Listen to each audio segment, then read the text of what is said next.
Pero ayos na kapagsalita ni dating Pangulong Arroyo, hindi raw maaaring sisihin ang nakalang administrasyon dahil ibinase daw ang dami ng inangkat na bigas sa tinataya nilang pangangailangan ng bansa.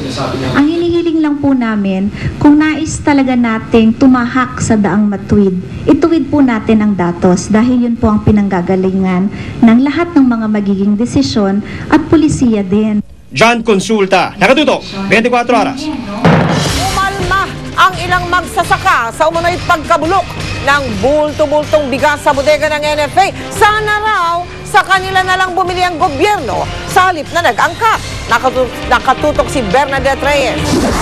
At mas lalo, hindi po ba krimen ito na hinahayaan nilang mabulok ang bigas sa kabila ng 4 milyong Pilipinong hindi kumakain ng 3 beses sa isang araw? Dismayado ang mga magsasaka sa sinabi ni Pangulong Aquino na bulto-bulto bigas ang umunoy na bulok lang sa warehouse ng NFA. Sayang lang daw ang inangkat na bigas, gayong silang maliliit na magsasaka ay nanulugi lang. Siguro bawasan nila ang pag-import ng bigas para makadeliver kami sa kanila. Ang ilang magsasaka naman sa Sibulan Negros Oriental, baka raw iba na lang itanim sa halip na palay. Tingin naman ng isang magsasaka sa Lucena, Quezon, baka may kinalaman daw sa politika ang pagkabulok ng mga bigas. Siguro po hindi agad na i-release yun dahil sa may mga dumarating na mga komersyal. Yun po ang ginagamit ng ibang mga politiko para magbigay sila ng mga tulong sa tao. Panawagan naman ng mga magsasaka sa Carcar Cebu, papanagutin ng mga responsable sa pagkabulok ng mga bigas. May 80,000 sako ng bigas naman na nakaimbak sa NFA warehouse sa South Cotabato. Sapat daw ito para sa pangangailangan ng lalawigan hanggang sa susunod na buwan. Naghahanda na rin daw silang bilhin ng mga anihing palay ng mga magsasaka sa Agosto at Setyembre. Tuloy rin ang pagbili ng NFA Tarlac sa anihing palay ng mga magsasaka roon. Bernadette Reyes, Nakatutok, 24 Oras. Pinakakansela na ni DPWH Secretary Rogelio Singson ang 19 na questionable kontrata na inoprubahan ng katatapos lamang administrasyon. Ang mga kontrata ay nakakalaga na mahigit 900 milyong piso. Hindi raw dumaan sa public bidding. Nakatutok si Cara David.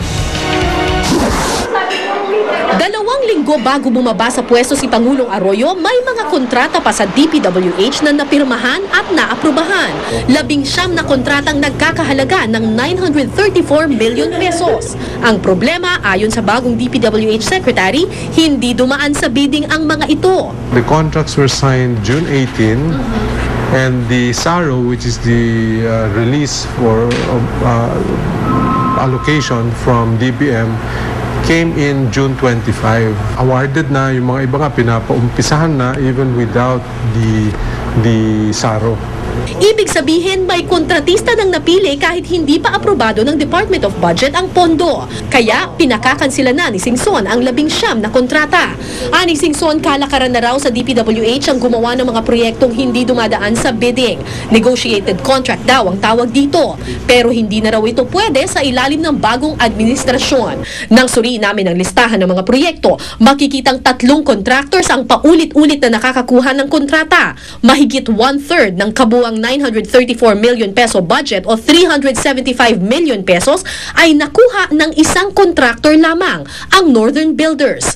Ang pondo ay manggagaling sa isang loan ng Japan International Cooperation Agency para sa pagpapaayos ng mga nasirang dike, kalsada at tulay nung bagyong Undoy at Pepeng. Pangasinan ang makakakuha ng pinakamalaking bahagi ng pondo, sunod ang Pampanga. Isa sa mga kasama sa kontrata ang mga dike sa Candaba na nakapalibot sa Pampanga River. 78 million pesos ang inilaan para sa pagpapaayos ng mga dikeng ito na nagsisilbing proteksyon ng 5 bayan sa probinsya. Pag ito, sumabog ito, no? Aabot ang tubig, Mexico, Santa Ana, San Fernando, talagang malaking tubig sapagkat lulubog lahat ang buong town ng San Fernando. Sang-ayon daw sila na buksan sa public bidding ang mga naturang proyekto, pero sana raw bilisan ang proseso para maayos na ang mga dike bago dumating ang ulan. Kami naman, pagdating sa bidding, wala kaming pakialam dyan, kahit sino yan. Negotiated man. Importante, magawa lang. Tingnan din at paspasan lang yung pag-review, pag-evaluate. I will not rush into it, no, and just negotiate without any clear indications whether tama ba yung presyo. Medyo pasensya na lang muna, no? This will just have to go through public bidding. Yun lang naman ang point namin. Ani Singson, susubukan nilang tapusin ang review at bidding sa loob ng 60 araw. Cara David, Nakatutok, 24 oras. Masama ang loob ng ilang empleyado ng Metropolitan Water Works and Sewerage System o MWSS dahil sa mga akusasyon ng katiwalian na binitawan ni Pangulong Aquino. Inamin naman ng isang dating opisyal ng MWSS na mataas nga ang natanggap nilang mga allowance at bonus. Pero legal naman daw ito. Nakatutok si Mari Dumali. Aminado si Gabriel Claudio, dating chairman ng Board of Trustees ng MWSS, na maaaring sumobrang araw talaga ang mga tinanggap nilang allowance at bonus. Pero nakabase naman daw ito sa batas. Kailangan din daw mataas ang sweldo ng mga empleyado ng MWSS para hindi sila matukso na makipagsabuatan sa mga binabantayan nilang concessionaires, ang Maynilad at Manila Water. Dapat medyo ilagay mo naman at par yung tinatanggap ng mga empleyado ng regulator dun sa mga nire-regulate, no? So that you would have been able to minimize the possibility or the probability of or the temptation of some collusion. Ayon kay Claudio, 14,000 pesos ang natatanggap niya stipend tuwing dumadalo siya ng board meeting na karaniwan 5 beses kada buwan ginagawa. Wala akong in-avail na car plan, wala akong housing, and I never intended to have one, maski nagtagal ako dyan. Pinabulaanan din ni Claudio na isa siyang midnight appointee. Nagbitiw nga raw siya agad nang nagbago na ang gobyerno kahit fixed dapat ang kanyang term hanggang 2014. Maliban kay Claudio, wala nang ibang miyembro ng board ang nagpaunlak ng interview. Sinabi naman ng MWSS, balak nilang repasuhin ang mga bonus na ibinibigay sa mga empleyado at opisyal bilang bahagi raw ng kanilang moral obligation sa publiko. Pero dapat daw ay mabalanse ito na hindi madedemoralisa ang kanilang mga tao. Ang dating presidente ng Union ng MWSS, sinabing dugo at pawis ang naging puhunan nila para makamit ang benepisyong tinatamasa ngayon ng mga empleyado. Tingin niya siniraan lang ni DPWH Rogelio Singson ng MWSS, kaya't ito ang napuntirya sa sona ni Aquino. Lahat ng benefits, lahat ng sweldo ay nakuha namin yan sa mabuting paraan sa negosasyon.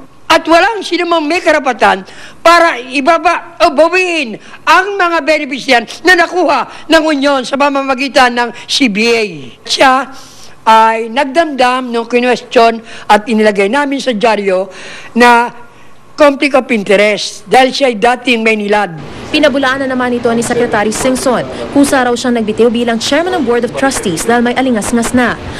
Because there was an issue of having been the president and CEO of Maynilad, and then you have MWSS supervising the two concessionaires. So, sabi nga, okay, I will resign so there is no potential conflict of interest. Masama naman ang loob ng mga empleyado sa naging laman ng sona ni Pangulong Aquino dahil karapatan daw nila ang sweldong kinikita nila. Parang lumalabas na sinisingle out niyo yung MWSS as a corrupt agency na nagpapakasasa kami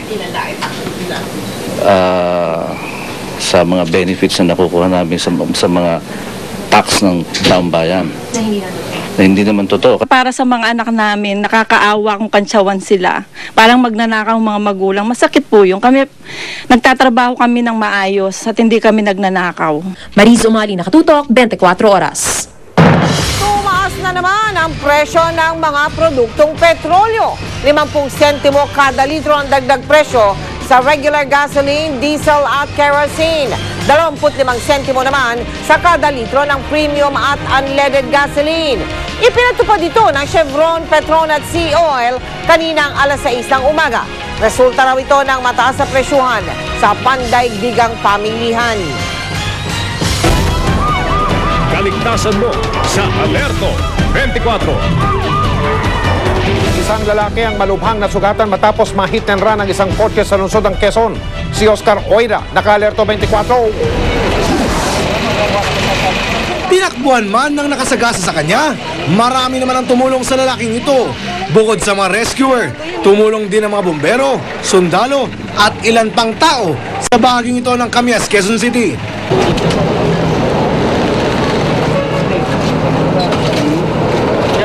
Pasado alas 12 ng hating gabi nang sinasabing masagasaan ng isang humahagibis na pulang kotse ang biktima sa bahaging ito ng Camias Avenue. Sa sobrang tuloy naman ng naturang kotse, hindi nila ito naplakahan.